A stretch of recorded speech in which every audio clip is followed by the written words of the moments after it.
7 महीने हो गए भाई गाड़ी को महिंद्रा के पास, इसका भाई कोई सोल्यूशन है ही नहीं। अब लोग इसको वैगनआर से कंपेयर करते हैं, तो वैगनआर कौन सा भाई, ये नहीं कहता कि हर चीज कंपनी की छेड़नी जरूरी है, ऐसा बिल्कुल नहीं है। लेकिन भाई ये देखो नीचे से ओरिजिनल वायर आई है। ओरिजिनल वायर कैसे बनाई थी, और फिर भाई एक समस्या आई हमारे को वहां पे, नहीं भाई मैं तो नहीं बैठ सकता। अब 20 लाख आप लगा रहे हो, आपको वैनिटी मिरर तक नहीं मिल रहा है पैसेंजर साइड में, बताओ। अब आ जाते हैं भाई फाइनल वर्डिक्ट पे कि क्या आपको स्कॉर्पियन कंसीडर करनी चाहिए या नहीं करनी चाहिए। हेलो जी, वेलकम बैक टू चैनल। कैसे हैं आप सब? उम्मीद करता हूं आप सब बहुत अच्छे होंगे और फुल में से अपनी लाइफ को एंजॉय कर रहे होंगे। भाई आज आपके लिए मैं लेके आया हूं अपनी स्कॉर्पियन का ट्रू ओनरशिप रिव्यू, क्योंकि भाई मैंने गाड़ी को चला लिया है ऑलमोस्ट 17,000 किलोमीटर, और इतना चलाने के बाद भाई आपको ये तो पता लग ही जाता है कि गाड़ी के अंदर क्या प्रोज हैं और क्या कौन सा है, कितनी अच्छाइयाँ हैं, कितनी बुराइयाँ हैं, आपको लेनी चाहिए, आपको नहीं लेनी चाहिए। आप जब इतना पैसा लगाने जा रहे हो, आपको ये गाड़ी कंसीडर करनी चाहिए या नहीं करनी चाहिए, इन सारे सवालों के जवाब आपको इस ओनरशिप रिव्यू के अंदर क्लियरली मिलेंगे। सबसे पहले मैं आपको बताता हूँ कि मैंने स्कॉर्पियन क्यों चूज़ की थी। देखो, मेरे को चाहिए थी एक 4x4 SUV जो एक अच्छी हाई ग्राउंड क्लियरेंस के साथ आती हो, बल्कि हो, बुच हो, और मेरे को पैसे खर्च करने थे 20-25 लाख रुपए के अराउंड। उस प्राइस सेगमेंट में आपके पास सफारी आती है। सफारी पहले जैसे रियर व्हील ड्राइव 4x4 में आती नहीं है, तो बस्ती क्या है, खाली यही बस्ती है। या फिर आपकी नॉर्मल स्कॉर्पियो क्लासिक आती है। स्कॉर्पियो क्लासिक 4x4 के अंदर आती नहीं है, और फिर हैरियर तो हमारे पास थी ही ऑलरेडी, तो इसलिए मेरे को ये लगा कि भाई मेरे को ये गाड़ी लेनी है। और महिंद्रा मैं ऑलरेडी भाई पहले भी ओन कर चुका हूँ। महिंद्रा के बहुत सारे प्रोडक्ट्स भाई मैंने यूज़ किए हैं, तो इंजन के ऊपर तो भाई मेरे को पूरा ट्रस्ट था। और इंजन की बात करें तो इस गाड़ी के अंदर आपको मिलता है 2.2 लीटर इंजन, जो पावर प्रोड्यूस करता है 172 bhp और टॉर्क देता है आपको 400 न्यूटन मीटर का। लेकिन जो इसके बेस वेरिएंट है, जैसे Z2 के अंदर आपको पावर कम मिलती है, उसके अंदर 132 bhp मिलती है और टॉर्क भी उसके अंदर आपको कम मिलता है। सेम ऐसे Z4 के अंदर भी आपको पावर Z2 जितनी ही मिलती है डीजल इंजन में।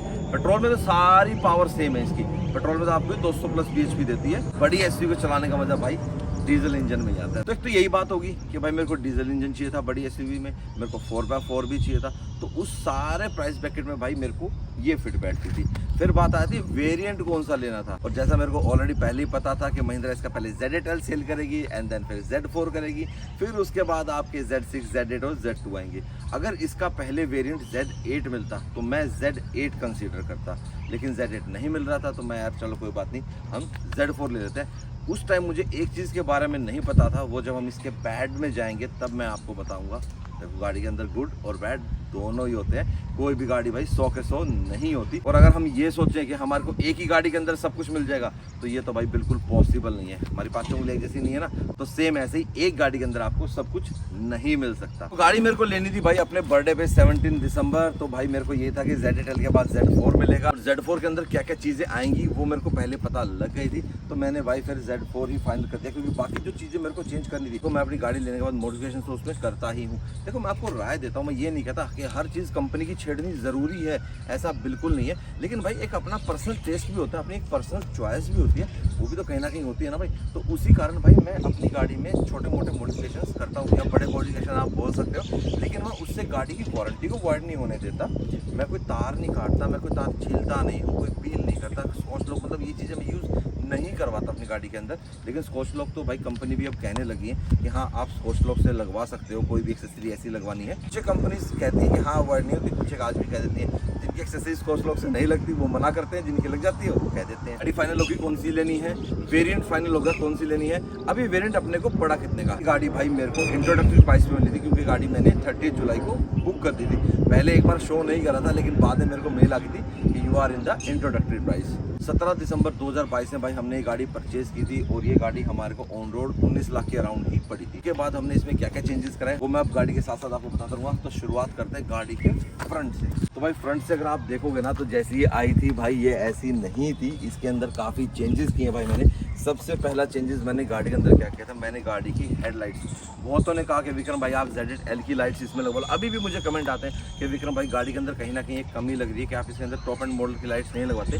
वो भी भाई बिल्कुल प्लग एंड प्ले है, लग सकती है। उस टाइम पे जब स्टार्टिंग में जब ये गाड़ी आई थी, उस टाइम भी इसकी एक्सेसरीज इतनी मार्केट में अवेलेबल नहीं थी, लाइट्स अवेलेबल थी, लेकिन जो इसकी टॉप एंड वेरिएंट्स की लाइट्स हैं, Z8L की जो लाइट्स हैं, उनका इतना थ्रो नहीं है जितना इनका थ्रो है। इसके अंदर भाई मैंने अजूम की 150 वाट की LEDs लगा रखी हैं, लो बीम, हाई बीम दोनों में। और उसका जो थ्रो है वो आपने मेरी प्रीवियस वीडियोस में भी देखा होगा, देखो स्प्रेड थ्रो जबरदस्त है, मतलब भाई रात को ना दिन कर देती है ये लाइट्स। ग्रिल इसकी सिल्वर में आती है, ये वाला पार्ट और ये वाला पार्ट सिल्वर में आता है। तो इसको मैंने निकल रखी, ये वाले पार्ट्स जो है ना ये निकल जाते हैं और इसको निकाल के हमने ब्लैक कलर का हाइड्रो डिप करवा दिया था। अगला पार्ट भी हमारा पेंटेड है, ये वाली स्कफ प्लेट इसकी ब्लैक में ही आती है पर हमने इसको ग्लॉस ब्लैक में कर दिया।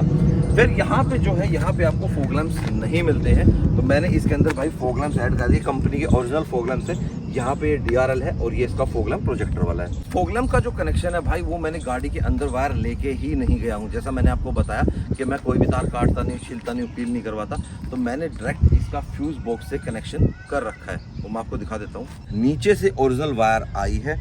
ओरिजिनल वायर कैसे बनाई थी, XU300 का जो कपलर था उस टाइम पे भाई वायरिंग भी ऐसे बनानी पड़ती थी, लेकिन वहाँ का कपलर लिया, इसके ओरिजिनल फॉग लैंप में लगाया एंड देन वहाँ से वायर लाके हमने इसकी ये रहा फ्यूज बॉक्स, यहीं से कनेक्शन दे रखा है। प्लस जो इसके DRL है उसको हमने इग्निशन का जो फ्यूज होता है वहाँ से कनेक्शन दे रखा है। तो इन दोनों चीज़ों के लिए भाई मैंने कोई तार नहीं काट रखी, डायरेक्ट अपना फ्यूज बॉक्स से कनेक्शन दे रखा है। अब आ जाते हैं गाड़ी की साइड प्रोफाइल पे। अब गाड़ी साइड प्रोफाइल देखोगे ना पूरी ऑल ब्लैक है भाई। देखो मेरे को गाड़ी के ऊपर ना क्रोम नहीं चाहिए था, वैसे भी आजकल जो ट्रेंड चला हुआ है वो पियानो ब्लैक का चला हुआ है या आपका बॉडी कलर का चला हुआ है। देखो कहते हैं ट्रेंड अपने आप ही रिपीट होता रहता है, पहले क्रोम्स नहीं आता था, फिर बहुत सालों तक क्रोम को मानने लगे। खैर आज भी टॉप एंड वेरिएंट्स में भाई क्रोम आता है काफ़ी गाड़ियों में, लेकिन भाई मेरे को पसंद नहीं है, तो इसलिए एक ये भी कारण था कि Z4 मुझे ठीक लगी कि मेरे को काफ़ी चीज़ें ब्लैक नहीं करवानी पड़ी। हालांकि जो इसकी रूफेल्स है वो मैट ब्लैक में थी, मैंने इनको ग्लॉस ब्लैक में कराया है। डोर हैंडल्स के साथ कोई छिड़कानी नहीं है, बिल्कुल एज इट इज़ है। हाँ, जो हमारा ये फुट स्टेप है इसको ज़रूर हमने पेंट कराया था, इसको पेंट नहीं किया, इसको हमने पाउडर कोटेड कराया था। और ग्राउंड क्लियरेंस की बात करें तो भाई 187 mm का ग्राउंड क्लियरेंस है इस गाड़ी का। अब आपको भी विक्रम भाई 200 mm ग्राउंड क्लियरेंस तो नॉर्मल आजकल कॉम्पैक्ट SUVs का आता है, तो ये तो नीचे लगती होगी, नहीं भाई भी टच नहीं होती।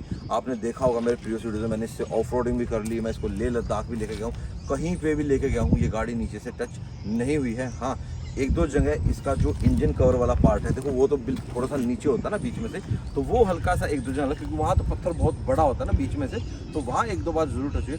उसके अलावा कभी कहीं चेस्सी टच नहीं हुई, कोई पार्ट ऐसा नीचे से इसका टच नहीं हुआ है। अब ये तो सारी चीजें मैंने बता दी और आपको काफी देर से आप देख रहे हो विक्रम भाई आपने लॉयस की बात नहीं की, विक्रम भाई ने टायर्स और लॉयस की बात क्यों नहीं करी, तो अब करते हैं ना भाई। तो इस गाड़ी के अंदर भाई अपने को जो मिले थे वो मिला था 245/65 R17। इस गाड़ी के अंदर 17 इंच और 18 इंच दो टायर साइज देती है भाई कंपनी। अब मेरा मन इसके अंदर 18 इंच डलवाने का था, लेकिन कंपनी वाला जो डिजाइन है वो मुझे पसंद नहीं था। बहुत ही कम ऐसे अलॉयज हैं जो मुझे कंपनी के पसंद आते हैं, ऐसा नहीं है, मुझे कंपनी वाले अलॉयज भी पसंद आते हैं अपने को, लेकिन कुछ चेंज चाहिए था यार। मेरे को हमेशा कुछ ना हटके चाहिए होता है कि यार ये चीज़ ऐसे नहीं, मेरे को थोड़ी सी अलग चाहिए, मतलब ना बिल्कुल लीग से हटके वाला होता है ना, वो वाला चाहिए। तो ये अलॉयज डलवाने के लिए मैं गया था भाई वेलोसिटी टायर लुधियाना रमन भाई के पास। तो मेरा मन था कि 18 इंच में डलवाएंगे, 285 60 18 डलवा लें टायर से, गाड़ी थोड़ी बल्कि भी हो जाएगी, टायर हल्का सा फ्रंट लाइन से बाहर भी आ जाएगा, तो गाड़ी की लुक ना और एनहांस हो जाएगी। पंजाब में जाओगे तो भाई छोटे रिम को कुछ नहीं समझते, पंजाब में तो भाई SUV के अंदर कम से कम 20 इंच होना ही होना चाहिए। तो वही मेरे साथ हुआ, वहाँ जाके भाई मन बदला, नया डिज़ाइन आया था, बिल्कुल प्लग एंड प्ले है, कन्वर्टर्स की जरूरत ही नहीं पड़ी। यार अभी तो कन्वर्टर्स काफ़ी हद तक भाई बेटर हो गए हैं, पहले वालों मेरे वालों में बहुत फर्क आ गया, लेकिन मेरा मन ये था कि यार मेरे को विदाउट कन्वर्टर लगवानी, क्योंकि मेरी गाड़ी 4x4 है, मैं इससे ऑफ रोडिंग भी करूँगा। हालांकि कन्वर्टर्स ऐसे भी आते हैं जो ऑफ रोड व्हीकल्स के लिए स्पेशली डिज़ाइन करते हैं, तो उनके लिए फिर कभी बात कर, अगर आपको उस चीज़ के ऊपर वीडियो चाहिए तो प्रॉपर मैं आपके लिए वो वीडियो ला दूंगा, उसमें आपको अलग से पूरा प्रॉपर डिटेल में बताएंगे कि प्रॉपर स्पेसर्स कन्वर्टर्स क्या होते हैं, क्या यूसेज आता है, होने चाहिए नहीं होने चाहिए, ये सारी चीज़। जब हमने अपनी गाड़ी के अंदर भाई 20 इंच अलॉय डलाया तो भाई डलते भाई मेरे को अलॉय बहुत ही ज़्यादा पसंद आया। और फिर भाई एक समस्या आई हमारे को वहाँ पे, यार अलॉय तो हमने अपनी पसंद का कर लिया, पर भाई हम इसमें टायर डालेंगे कौन सा। मैं चाहता था इसके अंदर भाई 285 50 20 285 चौड़ाई, ये साइड वॉल 50 और रिम तो हमारा 20 इंच है ही। लेकिन क्या है भाई, वैसे तो इसके फ्रंट लाइन में काफ़ी जगह है, लेकिन जब हम कटाई करेंगे लेफ्ट और राइट आर्टिकुलेशन के टाइम पे वो वाला टायर भाई टच कर रहा था। अब वैसे तो कहते हैं कि भाई SUVs के अंदर जो साइड वॉल है वो 50 से कम नहीं डालनी चाहिए, मैं भी यही रेकमेंड करता हूँ कि 50 से कम नहीं होनी चाहिए, लेकिन भाई अपने पास कोई ऑप्शन नहीं बचा था। उस टाइम पे इस गाड़ी की कोई लिफ्ट किट अवेलेबल नहीं थी, कुछ भी नहीं था, बिल्कुल नई गाड़ी आई थी भाई। तो भाई लास्ट में सब कुछ करने के बाद भाई हमने डिसाइड किया कि हम इसके अंदर डालेंगे 275/45 R20 सोनार का टायर डाला। फर्स्ट टाइम भाई मैंने ये टायर डलवाया था, इससे पहले मैंने ये टायर नहीं यूज़ किया था, ना ही किसी को मैंने बताया था, लेकिन ये टायर भाई ऑलमोस्ट मेरे 17,000 किलोमीटर चल गए हैं। तो ओवरऑल अब तक का मेरा जो इनके साथ एक्सपीरियंस रहा है ना, वो भाई बिल्कुल सही रहा है। कहीं भी ऐसा नहीं लगा मुझे कि यार मेरी गाड़ी के अंदर साइड प्रोफाइल थोड़ी कम है। हाँ, जितना आप उसके साथ कर पाते हो, नॉर्मल टायर्स के साथ कर पाते हो, वो इसके साथ नहीं कर सकते। ऑफ रोडिंग कर लो, कोई दिक्कत नहीं है। अब आप ये पूछोगे कि विक्रम भाई आपने तो साइड वॉल 45 कर दी, तो गाड़ी की राइड क्वालिटी पे तो फर्क पड़ा होगा, सस्पेंशन में फर्क पड़ा होगा। बिल्कुल भी नहीं भाई, ये डर मेरे को भी था कि यार मैंने साइड वॉल कम कर दी, मेरा तो राइड क्वालिटी बिल्कुल खत्म हो जाएगी, कंफर्ट रहेगा नहीं गाड़ी में। लेकिन भाई इस गाड़ी का जो सस्पेंशन है ना, अल्टीमेट का भाई अल्टीमेट है। पेंटालिंक सस्पेंशन देती है भाई कंपनीज के अंदर, जो आपकी हाई एंड लग्जरी कार्स के अंदर आता है। और भाई सस्पेंशन पे इतना ज़बरदस्त वर्क कर रखा है महिंद्रा ने कि भाई राइड क्वालिटी बिल्कुल आज तक ना 1% भी कम नहीं है अलॉय चेंज करने के बाद भी। लेकिन अगर आपका ऐसा नहीं ना कि भाई मैं तो 18 इंच रखूँ, तो आप 18 इंच भी अपना टायर रख सकते हो। इसके अंदर आपने 265/60 R18 डालना है, मैक्सिमम टायर साइज 18 इंच में अगर आप जाते हो तो। दोबारा से बोल देता हूँ, 265/60 R18, 265/60/18 ये टायर साइज आपने इसके अंदर डालना है 18 इंच में अगर आप रखते हो तो। क्योंकि कंपनी का जो टायर आता है ना यार, इसमें 18 इंच में, वो यार मज़ेदार नहीं है, उसमें ना थोड़ी सी मजे वाली फीलिंग रहती है, उसमें गाड़ी ना दबी दबी सी लगती है। गाड़ी इतनी हैवी बना दी आपने, टायर छोटे छोटे दे दिए, तो उससे भाई बिल्कुल भी मज़ा नहीं आता गाड़ी में, गाड़ी की लुक एनहांस हो ही नहीं पाती। बात करते हैं भाई गाड़ी की रियर लुक्स की, तो भाई रियर लुक से बहुत सारे लोग भाई इसको भाई वैगनार से कंपेयर करते हैं, कोई वोल्वो से कंपेयर करता है। तो कोई ना कोई गाड़ी भाई किसी ना किसी से तो इंस्पायर्ड हो जाती है, कोई कंपनी किसी का कुछ चीज़ ले लेती है, कोई किसी कुछ ले लेती है। अब लोग इसको वैगनार से कंपेयर करते हैं, तो वैगनार कौन सा भाई कम गाड़ी है, उसकी सेल्स फिगर्स भी उठा के देख लो कितना बिकती है वो गाड़ी इंडिया में। तो ऐसे भाई बुरा मत माना कोई अगर आपकी गाड़ी को वैगनार बोलते, पर लेकिन भाई हमने अपनी गाड़ी की थोड़ी सी चेंज की है। एक तो इसको ऑल ब्लैक, जैसे मैंने फ्रंट से दिखाया, साइड से दिखाया, रियर से ही भाई मैंने इसको पूरा ऑल ब्लैक कर रखा है। कोई आपको क्रोम का पार्ट्स नहीं मिलेगा इस गाड़ी के अंदर। इस गाड़ी की जो ये क्लेडिंग्स हैं, ये भी हमारी बॉडी कलर में पेंट है। ये हमारा यहाँ वाला पार्ट भी बॉडी कलर में है, ये वाला पार्ट भी, मतलब टोटली भाई मैंने इसको ना ग्लॉस ब्लैक में कर रखा है। जो बम्पर्स वगैरह हैं, जो क्लेडिंग्स हैं, वो इसके बॉडी कलर में है। ग्रिल होगी वो इसकी ग्लॉस ब्लैक में है, वो हाइड्रो डिप है, ये पेंट वाला पार्ट है। और पूरी गाड़ी पे आप अभी देख रहे होंगे कि बारिश अभी आ गई थी, थोड़ी सी मिट्टी भी है, थोड़ी सी बूंदे भी हैं, लेकिन गाड़ी की शाइन बरकरार है। तो ये किस कारण से है, इसके ऊपर हमने करा रखी है भाई 190 mm की अल्ट्रा शील्ड की PPF, जो की थी अपने रोहन चेतन भाई ने, उनका लिंक भी डिस्क्रिप्शन बॉक्स में। अगर आपको भी अपनी गाड़ी के ऊपर ऐसे मस्त वाली PPF करानी है, सेरामिक करानी है, जो भी काम कराना है, denting painting so anything car से रिलेटेड, तो आप वहाँ जाके करवा सकते हो। रिक्वायरमेंट के जो फीचर्स होते हैं, जैसे डिफोगर हो गया, वाइपर हो गया, even shark fin antenna, Z4 model के अंदर भाई शार्क फिन एंटीना दे रखा है। हाँ, बैक कैमरा आपको इसके अंदर नहीं मिलता, बैक कैमरा मैंने इसका अभी चेंज कराया है, ये पूरा पार्ट आता है नया, ये मैंने महिंद्रा से ही चेंज करा है। तो ये तो सारी बातें हो गई भाई बाहर की। अब आपको दिखाते हैं गाड़ी अंदर से। तो भाई ऐसी हमारी आती है भाई स्कॉर्पियो NZ4। अब इसके अंदर क्या क्या साथ आया था और क्या क्या मैंने चेंज कराया वो आपको बताता हूँ। जो हैंडल है ये ब्लैक आता है, ये जो लीवर है ये भी ब्लैक आता है। इन दोनों पार्ट्स को हमने हाइड्रो डिप कराया है। ये ब्लैक जो स्विचेस हैं ये भी आपको मैट आते हैं, ये भी हमने ग्लॉस ब्लैक में कराए हैं। पानी की 1 लीटर की बोतल आपकी दरवाजे में आराम से बैठ जाती है। ऐसे मैंने 1 लीटर की बोतल रखी है, आराम से बैठ। दरवाजों पे जो स्कफ प्लेट आपको दिख रही है, स्कॉर्पियन लिखा हुआ है, ये मैं अपना कवल भैया से ही करवाया था। जो एक्सेसरीज का जितना भी काम इसमें हो रखा है वो मोस्टली सारा ऑटो म्यूजिक एम्पोरियम कवल भैया से ही हो रखा है करोल बाग में। और ये आपकी महिंद्रा की जेन्युइन एक्सेसरीज है। तो पहले बात करते हैं स्टीयरिंग व्हील की। तो स्टीयरिंग में आपको भाई यहाँ पे म्यूजिक कंट्रोल मिलेंगे, यहाँ पे MID और आपके क्रूज कंट्रोल मिलेंगे।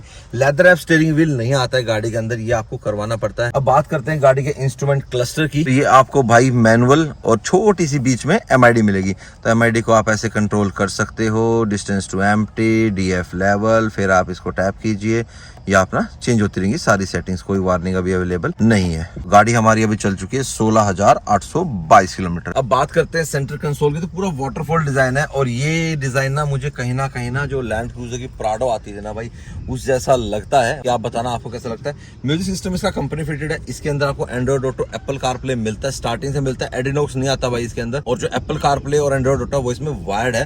तो वायर्ड होने का फायदा ये भी है कि आप अपना इसमें एंड्रॉइड बॉक्स लगा के अपने इसको एंड्रॉइड वाला सिस्टम भी बना सकते हो। नीचे आपको 2 USB पोर्ट दिए गए हैं, बीच में आपको एक ऑक्स केबल दी गई है। यहाँ पे आपको खाली स्टार्ट स्टॉप वाला ऑप्शन मिलेगा, उसके अलावा आपका हजार्ड लैंप ऑन ऑफ मिलेगा। एसी आपको मैनुअल मिलेगा। और एसी की बात करें तो भाई इसका एसी बड़ा ही जबरदस्त है, मतलब भले ही कितनी ही गर्मी हो रखी हो, आप इसको एक बार 2 पे रखते हो फुल में करके और पीछे वाले ब्लोअर को साथ में ऑन कर दो, पूरी गाड़ी को ठंडा कर देता है। मेरे को इसमें लगा था कि यार महिंद्रा ने अब फिर वही काम कर दिया जैसे क्लासिक में कर रखा है कि आज तक कभी रूफ वाले एसी दिए ही नहीं है लास्ट रो के लिए। लेकिन जब भाई गाड़ी ली और एसी चलाया तब पता लगा कि भाई रिक्वायरमेंट नहीं है थर्ड रो के एसी की। बाकी जो ये एम्बिएंट लाइट्स आपको दिख रही है ये भी भाई मैंने आफ्टर मार्केट लगवाई थी। इसका भी कनेक्शन भाई मैंने फ्यूज बॉक्स से दे रखा है, इसके लिए भी कोई तार नहीं काटी गई है। स्पीकर्स इसके चेंज किए गए हैं, एम्पलीफायर इसमें लगाया गया है जेल के। इसके अंदर भाई C2 कंपोनेंट स्पीकर्स लगे हुए हैं, 2 कंपोनेंट आगे लगे हैं, 2 कंपोनेंट पीछे लगे हैं। एम्पलीफायर इस सीट के नीचे लगा हुआ है, लेकिन इस म्यूजिक सिस्टम में अब चेंज होगा, वो आपको आने वाले वीडियोस में पता लग जाएगा। और इस पूरी गाड़ी का इंटीरियर भी अब चेंज होगा, क्योंकि इंटीरियर में बाकी मैंने अब तक कोई ऐसा खास चेंज किया नहीं है, बिल्कुल जैसी आई थी वैसे ही मैं इसको चला रहा हूँ। गाड़ी के साथ टाइम टू टाइम हर 2, 4, 5, 6 महीने के बाद ना चेंजेस करते रहना चाहिए, उससे क्या आपका ना गाड़ी के साथ लगाव भी बना रहता है और गाड़ी ना नई सी दिखती रहती है। और सेंटर कंसोल की बात करें तो भाई यहाँ पे आपको इसका 4x4 का स्विच मिलता है, 2 wheel drive, 4 wheel drive, 4 wheel drive low, and एक आपको यहाँ पे कप होल्डर मिलता है। अगर ये 4x4 वेरिएंट नहीं लोगे तो यहाँ पे आपको एक और कप होल्डर एक्स्ट्रा मिलेगा। यहाँ पे आपको आर्मरेस्ट मिलता है जो कुछ खास डीप नहीं है, छोटा मोटा ये आपका पर्स वगैरह है, छोटा मोटा चाबी वगैरह आप डाल सकते हो, इससे ज़्यादा कुछ नहीं।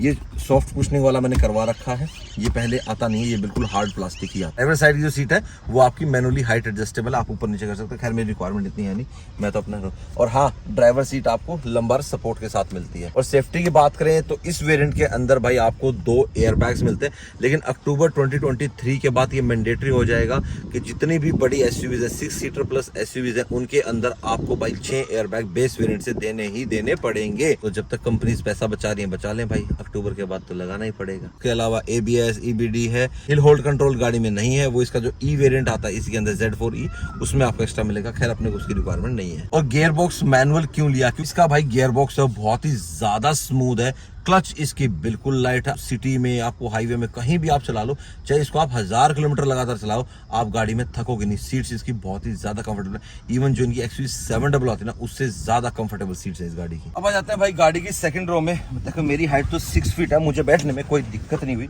लेकिन जो बड़े एज्ड बंदे हैं जिनकी हाइट होती है वो फुट स्टेप पे पैर रख के आराम से चढ़ सकते हैं। और गाड़ी जो सीट्स है वो आपकी रिक्लाइन है, आप जिस लेवल पे चाहे आप कंफर्ट में चलना चाहते हैं ऐसे तो इतना रिलैक्स कर सकते हैं। आर्मरेस्ट आपको दिया गया है विद 2 कप होल्डर्स, लेकिन ये कप होल्डर्स की पोजीशनिंग मुझे ठीक नहीं लगी। उसके अलावा गाड़ी के अंदर मेरे को हेडरूम भी भरपूर मिल रहा है, नी रूम तो भाई इतना आगे पूछो मत, और थाई सपोर्ट भी मेरे को अच्छा खासा मिला हुआ है। जब मैं रिलैक्स करूंगा तो तब भी मेरा थाई सपोर्ट कम नहीं होता है। सीट बैक पॉकेट्स भी आपको मिले, प्लस आपको एक छोटी सी पॉकेट दी गई है मोबाइल की, पर आपका यहाँ बस छोटा मोबाइल ही आएगा, ज्यादा बड़ा मोबाइल तो इसके अंदर नहीं आएगा। रियर AC वेंट्स यहाँ दिया गया, प्लस आपको कंट्रोल भी उसका दिया गया 1 2 3 4 4 स्पीड का फैन दिया गया, और ये सिर्फ आपको ठंडा करता है, हीटर नहीं है भाई इसके अंदर। काफी लोग मुझसे पूछते हैं विक्रम भाई इसके अंदर हीटर है, नहीं, ये चाहे गर्मी हो चाहे सर्दी हो, आपको ये पीछे वाला ब्लोवर तो ठंडी हवा ही देगा। साथ में आपको एक टाइप सी का पोर्ट दिया गया। फ्यूचर में भाई मैं एक्सपेक्ट करूंगा कि ये एक टाइप सी को 2 टाइप सी में कन्वर्ट कर दिया जाए, या एक टाइप सी या एक USB दे दे तो बहुत अच्छा होगा। सीट इतनी बड़ी है कि भाई 3 बंदे इस गाड़ी के अंदर आराम से बैठ सकते हैं। मेरी जैसी बिल्ड के बंदे भी भाई, जो इसकी हाइट 6 फुट के आसपास है, वो भाई 3 बंदे इसमें आराम से बैठ के जा सकते हैं। और अगर आप इसको फोल्ड करके यहाँ सेंटर में बैठोगे तो आपको ये ना कमर में चुभेगा नहीं, क्योंकि इसका जो आर्मरेस्ट है ना वो काफी सॉफ्ट है। और जो ये हम्प होता है ना, सीट रन होती है, ये भी ऊंची नहीं है, लगभग फ्लैट के बराबर ही है। तो जो सेंटर में बंदा बैठेगा उसको कोई दिक्कत नहीं, वो बिल्कुल आराम से। अब देखो मैं यहाँ बैठा हूँ, इतने में एक बंदा बैठ सकता है, इतने में एक बंदा, 3 बंदे, परफेक्ट फिट। अब चलते हैं लास्ट रो में। वन टच टम्बल डाउन है ये, तो एक प्लास्टिक का यहाँ पे पैर रखना है, और ये रहा आपका मैट। उसके बाद भाई आ जाना है पीछे। नहीं भाई मैं तो नहीं बैठ सकता, अगर मैं अकेला बैठूंगा तो या तो मैं ऐसे होके बैठूंगा और ये मेरे को उठाना पड़ेगा ऐसे, और फिर तो मैं बैठ के जा सकता हूँ, वो भी ज्यादा देर के लिए नहीं, घंटा 1.5 घंटे के लिए। तो इस गाड़ी के तो भाई थर्ड रो में ना या तो बच्चे बैठ सकते हैं या 5.5 फुट हाइट का ही बंदा बैठ सकता है, उससे बड़ा तो नहीं बैठ सकता। यहाँ पे आपको फोन वगैरह रखने के लिए जगह दे रखे, आप अपना फोन यहाँ रख सकते हो। यहाँ पे ग्रैब हैंडल्स भी दे रखे हैं। बूट पे कि गाड़ी के अंदर आपको बूट स्पेस कितना मिलता है, यहाँ पे भाई आप अपना 2 डफल बैग रख के ले जा सकते हो। मैं गया हूँ ट्रैवल करते हुए इसमें, कि मैंने इसमें अगर आप 2-3 दिन के लिए आ रहे हो तो आपको इसके हिसाब से अपने बैग लेने पड़ेंगे। बड़ा बैग आप चाहोगे तो वो तो नहीं रख सकते, उसके लिए आपको क्या करना पड़ेगा, ये सीट ऐसे करनी पड़ेगी, या तो ऐसे आप लगेज रख लो या फिर अपना इसको ऐसे उठा दो। इसको उठाने के बाद तो भाई आपके पास इतना स्पेस है फिर तो चाहे आप महीने के ट्रिप के लिए निकल जाओ। तो अच्छाइयों की बात तो बहुत हो गई, अब गाड़ी की थोड़ी सी बुराई भी कर ली जाए। तो बुराई यही से स्टार्ट कर देते हैं। महिंद्रा ने भाई इस गाड़ी के अंदर 50-50 स्प्लिट का ऑप्शन नहीं दिया, जो बहुत गलत किया। कई बार ऐसा होता है कि हम 5-6 बंदे जाते हैं गाड़ी में, हमारे को भाई थर्ड रो भी बैठने के लिए यूज करनी है और लगेज भी रखना है। उस सिचुएशन में हम क्या करेंगे, हम तो रख ही नहीं सकते। तो वो कहाँ वहाँ दिक्कत ये आती है कि अगर 50-50 स्प्लिट होती, हाफ ये स्प्लिट होती, तो उसमें क्या होता, एक सीट हम फोल्ड कर देते जैसे XUV700 के अंदर आता है, और एक साइड पे बंदा बैठा था। अब क्या करना पड़ता है कि लगेज को उठा के यहाँ रखना पड़ता है सीट के ऊपर, और आधे पे बंदा बैठता है। तो ये देखो हम ना इंडियंस हैं, हम जुगाड़ तो निकाल ही लेते हैं। तो कुछ सामान अपना यहाँ आ जाता है, कुछ इस सीट के नीचे चला जाता है, और कुछ अपना इस सीट के ऊपर रख देते हैं, तो बात बन जाती है। अब वैसे तो भाई ये गाड़ी 5 स्टार रेटिंग में आती है, लेकिन भाई जो इसकी रूफ है ना, ये रूफ बड़ी कमज़ोर दे रखी है महिंद्रा ने। ये वाला पार्ट देखो, मेरी गाड़ी की छत का बैठा हुआ है, ये मैंने एक बार उठवा भी लिया, लेकिन फिर भाई खड्डों में आती है और ये बैठ जाता है। तो लास्ट तो मेरे पास ये ऑप्शन है कि जब मेरी गाड़ी इंटीरियर के लिए जाएगी, वहाँ पे मुझे इस गाड़ी की रूफ पे डैम्पिंग करवानी पड़ेगी, और वो भी हैवी वाली, जो स्पेशली रूफ के लिए आती है। ये भी एक महिंद्रा को सोचना चाहिए कि रूफ क्यों बैठती है। ये देखो, ये देखो। और एक कमी भाई इसके ट्रिप से रिलेटेड, आप भाई जब भी ट्रिप पे कहीं जाते हो तो आप अपना ऐसे रखते हो ना कि एक ट्रिप ए मेरा पूरे कंप्लीट ट्रिप का, और ट्रिप बी मेरा भाई जो मैं फ्यूल डलवा रहा हूँ, या जैसे भी आपको डेली का रखना होता है। तो भाई वो तो मैं इसमें रख ही नहीं पाता, क्योंकि इस गाड़ी का जो ट्रिप ए और ट्रिप बी है वो कभी भी 0 हो जाता है भाई, उसका कोई कंट्रोल नहीं है ना। महिंद्रा के पास उसका अब तक सोल्यूशन है। 7 महीने हो गए भाई गाड़ी को महिंद्रा के पास, इसका भाई कोई सोल्यूशन है ही नहीं। पता नहीं कब आएगा, ये तो राम ही जाने या महिंद्रा जाने। अब बात खाली ट्रिप पे ट्रिप बी तक नहीं रहती। चलो ट्रिप पे ट्रिप बी तो छोड़ो यार, मैं नीचे वाले ओडोमीटर से कर लूंगा, चलो ये तो एडजस्ट कर लूंगा। उसके बाद मैंने गाड़ी ली थी भाई 4x4, लेकिन मेरा 4x4 भाई मुझे धोखा दे देता है। वैसे 4x4 ने धोखा नहीं दिया, लेकिन जो इसका स्विच है, जैसे 2 व्हील ड्राइव पे है, कई बार क्या होता है एकदम से सारी लाइटें ब्लिंक होंगी और गाड़ी ऑटोमेटिकली 4x4 में चली जाती है। महिंद्रा वाले ये कहते हैं कि सर इसमें ना मॉइस्चर आ गया। अब जो ये स्विच है, इसके नीचे से अपना जैसे पीछे एसी की पाइप जाती है, जो भी है वहां पे ठंडा हो जाता है, तो कहते हैं सर मॉइस्चर आ गया। तो मैं यार इसी स्विच में क्यों मॉइस्चर आता है, मेरी गाड़ी में क्यों आता है, औरों की में नहीं आता। शायद औरों की गाड़ी में भी आता हो और वो बात भाई कोई पहुंचा ना पाता हो, लेकिन भाई अपन तो है ना सच बोलेंगे। अगर अच्छी बात होगी तो अच्छी बताई जाएगी, अगर गलत होगी तो भाई गलत बताई जाएगी। तो ये स्विच भाई मेरा एक बार चेंज हो चुका है, दूसरी बार अभी इसका चेंज होना है, क्योंकि इस वाले स्विच में भी दिक्कत आई थी।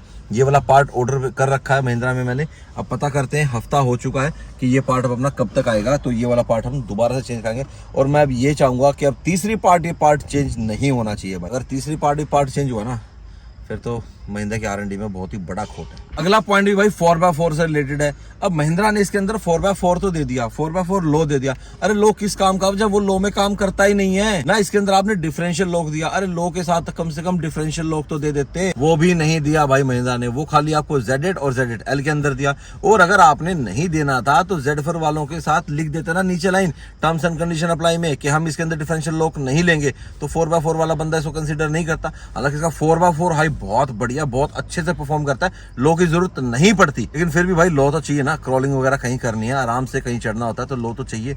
वो वाला लो भाई इसका ढंग से काम नहीं करता, और ये मैंने बहुत बार अपनी ऑफ रोडिंग में चेक कर रखा है। और आने वाले इस वीक में भी हम ऑफ रोडिंग करने जाएंगे, वहां पे फिर मैं इसका लो चेक करूंगा कि काम करेगा या नहीं करेगा, वो आपको उसी वीडियो में पता लगेगा। जब म्यूजिक सिस्टम आप इसके अंदर दे रहे हो, एंड्रॉइड ऑटो दे रहे हो, एप्पल कार प्ले दे रहे हो, तो एक बैक कैमरा देने में क्या जा रहा था महिंद्रा, यार ले लेती 5000 और ऊपर, गाड़ी के अंदर बैक कैमरा तो देती। अभी देखो मैं इसका बैक कैमरा लगाऊंगा, हाँ फोकस कर रहा है, ये बिल्कुल सड़क के ऊपर फोकस कर रहा है। क्लैरिटी ठीक है, इतनी बुरी नहीं है, पर यार फोकस तो देखो गाड़ियां कहाँ है, बिल्कुल भी फोकस नहीं है। अब 20 लाख आप लगा रहे हो, आपको वैनिटी मिरर तक नहीं मिल रहा है पैसेंजर साइड में, बताओ। यहाँ पे आपको टिकट होल्डर नहीं मिल रहा है, बताओ यार।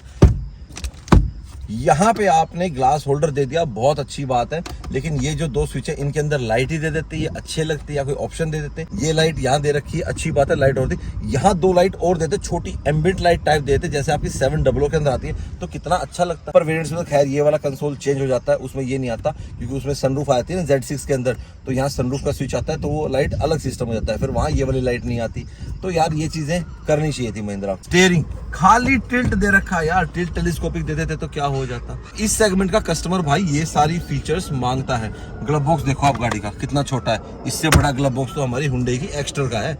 इससे ज्यादा सामान आया था उसके अंदर। तो भाई ये अच्छाइयाँ थी गाड़ी के अंदर और ये बुराइयाँ थी गाड़ी के अंदर। कहीं ना कहीं महिंद्रा को भाई अपना R&D तो स्ट्रॉन्ग करना ही करना पड़ेगा आने वाले टाइम में। लेकिन अगर ऐसे ही निगल्स आते रहे, छोटी मोटी दिक्कतें आती रही, आपके सेंसर्स में दिक्कत आती रही, तो भाई कस्टमर का भरोसा उठता है। आप कितने दिनों तक चला लोगे मेक इन इंडिया, ऐसे नहीं होगा भाई। या तो अच्छी कंपनी से टाई अप करो, जो आपके वेंडर्स हैं उनको चेंज करो, उनको बोलो कि यार हमारे को सेंसर्स अच्छी कंपनीज जैसे चाहिए, जापानीज, कोरियंस, जर्मन जैसे अपने सेंसर्स बनाते हैं वैसे सेंसर्स हमारे को चाहिए, ताकि हमारे कस्टमर्स को रोड के ऊपर ब्रेकडाउन की सिचुएशन में ना जाना पड़े। फिर लास्ट में वही बात आती है भाई, कोई भी गाड़ी 100 के 100 नहीं होती, कहीं कोई कमी होती है, कहीं कोई अच्छाइयाँ होती है। लेकिन जो कमियाँ मैंने बताई वो उसके ऊपर भाई महिंद्रा को जरूर ध्यान देना चाहिए। ऐसी बात नहीं, महिंद्रा ने खर्चा भी किया। जो वाइपर्स आपको दिए हैं वो एरो ट्विन वाइपर्स दिए, जो अच्छी प्रीमियम क्वालिटी के हैं, और भी बहुत सारी चीज़ें गाड़ी के अंदर मैंने आपको बताई जो बहुत अच्छी तरीके महिंद्रा ने।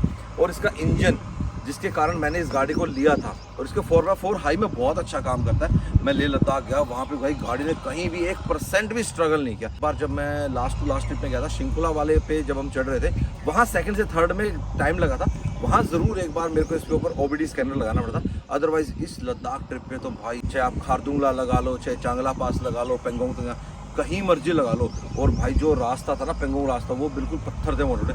वहाँ पे मैंने इस गाड़ी को भाई 90 की स्पीड पे चलाया था, क्योंकि स्लो स्पीड चलाओ खड्डे आपको अंदर महसूस होंगे।